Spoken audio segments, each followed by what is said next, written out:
What's going on, everyone? So in today's video, I'm going to be going over the Sky Striker Brandish archetype in detail, explaining what the deck does and going over all of the important cards for the deck.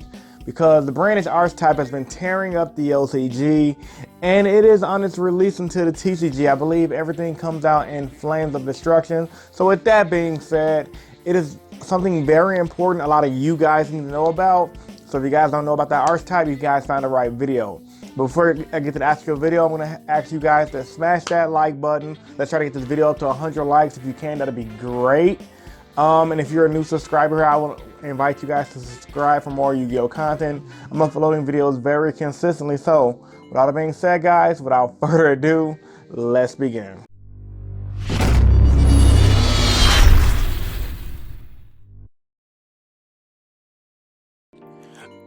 Alright guys, so like I said, this is the Brandish Sky Striker archetype explained. So yeah, let's get into the deck, into the video. I'm just going to do straight into it and talk about this deck, starting off with Brandish Maiden Rei. So the Brandish archetype seems to be based around this card right here.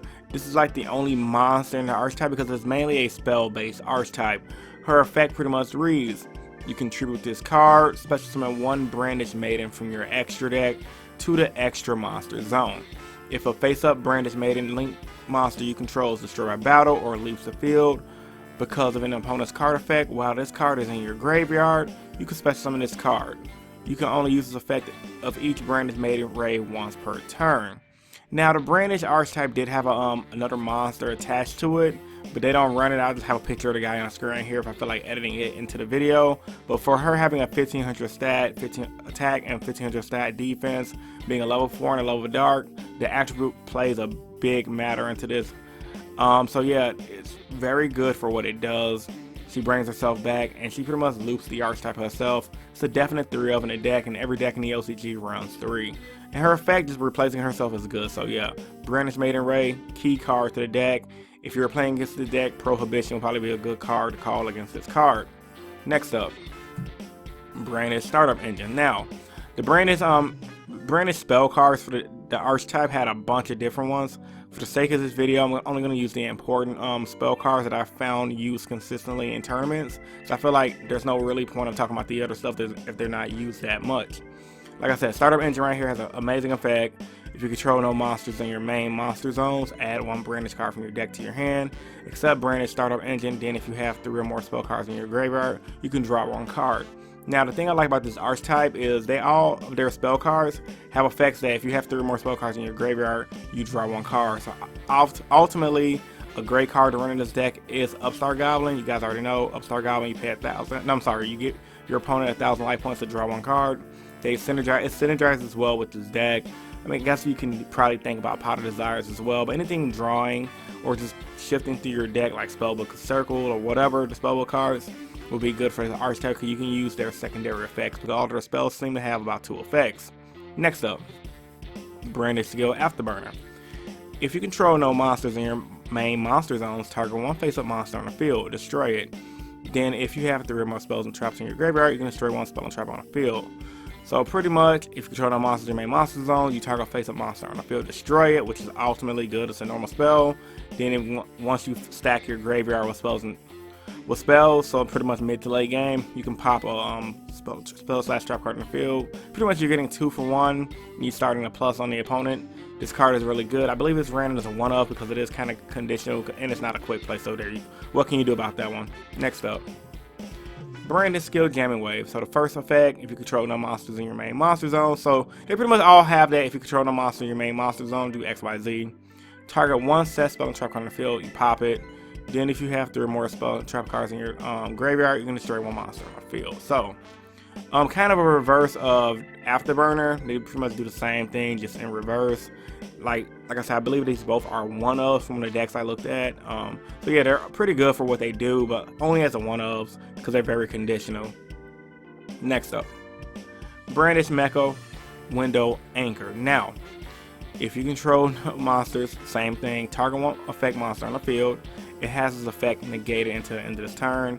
Then the secondary effect is once you have the 3 spells in graveyard requirement, you can take control of that monster into the end phase. So It's a quick play spell. If you stack your graveyard up with the spell cards, you can negate. It's like a enemy controller. You negate the effect, then snatching over to your side of the field. This can be utilized a lot with link monsters, especially nowadays. Taking control of monsters are huge.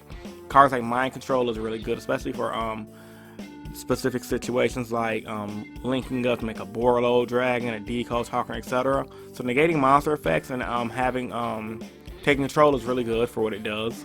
Next up, the Mecha Cannon. So first part, control the monsters, of course. Target one monster in your opponent's graveyard, banish it. But if you have 3 or more spells in your graveyard, you can special summon that monster in your field instead. It's also a quick play, so I believe this deck ran this at 3 and this at 3 as well. These effects are so solid for what they do. So pretty much, if you control the monsters in your main monster zones, you just go ahead and target a monster in your opponent's graveyard and banish it, and then you can bring it back. That's really solid, and honestly, it's kind of generic as well, because all it states is you have to control no monsters in your main monster zones, and then you just go off to do the special summoning. I mean, to screw over your opponent by taking that monster back. I like this archetype because it's generic, but also it also goes well with itself. So this is more of what we need from Yu-Gi-Oh! Those good archetype based decks that can also splash at everything else. That's pretty solid. Next up, Brandish Maiden Hornet. So this also was another card ran at 3. It's pretty much like a watered down Scapegoat from what I remember, because it reminded me of Scapegoat. First part, you guys already know, control no monsters. It's a quick play. Special summon 1 Brandish Maiden token in defense position, and it cannot be distributed. But if you have 3 or more, it has a 1500. It gains 1500 stats. So honestly, the token ain't that bad. It does have the attribute which plays into the link monsters, which I'll get into later. But I can see mid to late game, or just even this mid game in general. If you have nothing, let's say for example you need attack for game, just play that, bring out your token. He has 1500 attack, so good, which is why the deck only needs to run to 1 monster. The deck right now is kind of reminding me of Spirals. When Spirals came out, it was just a revolving around sleeper. But yeah, man, Brandish Maiden Rei is such a good card, and this is pretty much gives you like a doppelganger version of this, just that, which is solid for what it does. Next up, alright, Multirole. So this is a one of Multirole, and I think the last spell I want to show off is the field spell. Once per turn, you can target 1 card you control, send it to the graveyard. Also, your opponent cannot activate cards or effects in response to your spell card activations this turn. Once per turn, during the end phase, you can set Brandish spell cards with different names from your graveyard to your field up to the number of Brandish spell cards you activate this turn. While this card is face on the field, but banish them when they leave the field. So this is good. It's very situational. It's solid for what it does. I can see probably some decks may not even want to run this, but since it is a one of, and you can just set a bunch of stuff in the turn and activate them, it's good. But overall, it's a solid card for what it does. Multirole, pretty good. Next up, Brandish Airspace Area 0. So the deck does use this a lot, and the deck does run Metaverse. You can target 1 other card you control, activate the top 3 cards of your deck. You can add 1 excavated Brandish card to your hand. Also shuffle the rest back into the deck. Then if a Brandish card was excavated, send a targeted card to the graveyard. If this card is sent from the field zone to the graveyard by the card effect, you can special summon 1 Brandish Maiden from your deck. You only use effective airspace 0 once per turn. So this is really great in the Brandish and Invoked engines, because you can obviously activate it. If you hit Maiden, you send it to the graveyard. Maiden effect, she can bring herself back. Then you can destroy it, bring 1 from the deck to the field. It's just so solid and synergizes really well.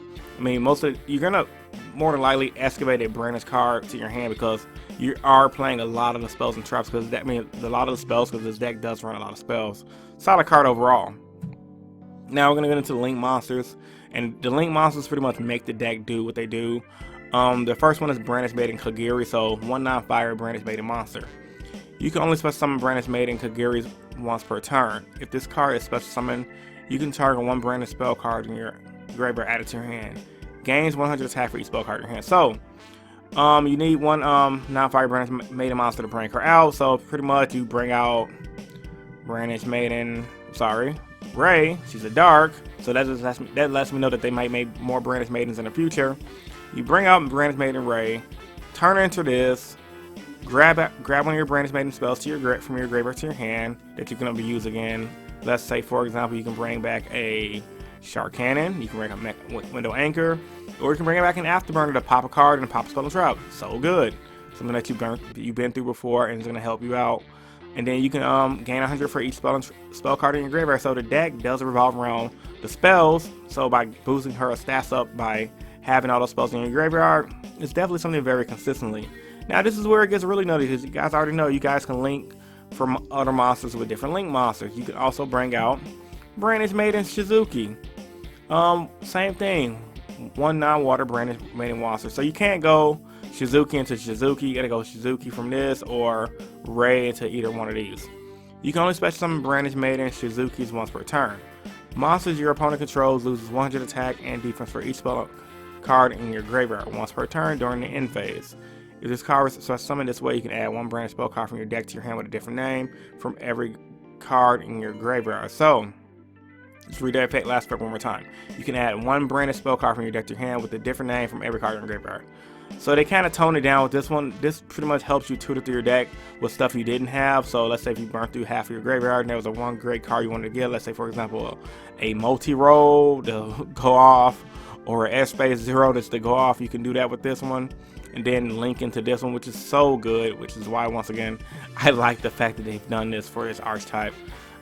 They kind of remind me of Zodiac, but I'll get into that later. But yeah, the link monsters definitely match the archetype, and if they ever have, like, they do multicolored links for this, like let's say they have fire, water, let's earth, wind, I could definitely see this archetype being more of a force to be reckoned with. But right now the archetype seems more of an engine and really great for what it does. So popular builds from the LCG. I've seen pure builds do good. I've seen ABC deck builds do good. Heck, I've even seen Goki builds do good. The deck pretty much goes in everything. And yes, I know everything is spelled wrong. I just see it spelled badly right here. Right now it says everything. That's just a typo, guys. That's just a typo. So, in conclusion, the deck plays very similar to the Zodiac because they are one card link monsters instead of being one card XYZs. It mixes well with everything. And I sincerely think the deck is going to be tier 1 for a while, and obviously based on OCG results, based on the guy Base Lolly, I don't know him personally, but he's from a TCG player who went to the LCG, picked up this deck and learned how to play it and did good at an event out there. So that's showing you guys how solid this deck is. Definitely tier 1 for sure. If a TCG player can go from the TCG to the LCG, learn it in a short amount of time and just do well with it, that just shows the skill of our players, and it also shows the powerhouse of this deck. So guys, as a recap to this video, the Brandish deck is definitely something you guys want to look out for in the near future. And yeah, I'm going to close you guys out with an outro. Alright guys, so I hope you guys enjoyed the video. If you did, give it a big thumbs up. You guys want to get more content from me, I'm uploading videos pretty much daily. So like I said, if you guys haven't subscribed already, hit that subscribe button. And if you guys want to support me more and you've been here for a while, check out my Patreon in the description down below. And it'll definitely help supplement the content I'm making for you guys as well. I do weekly conversations on Patreon asking you guys what videos you guys want. So if you guys are pledging on Patreon, you do get priority videos that I make. So with all that being said, this is InnovationYGO, and I'm signing out. Peace and stay innovative. Deuces.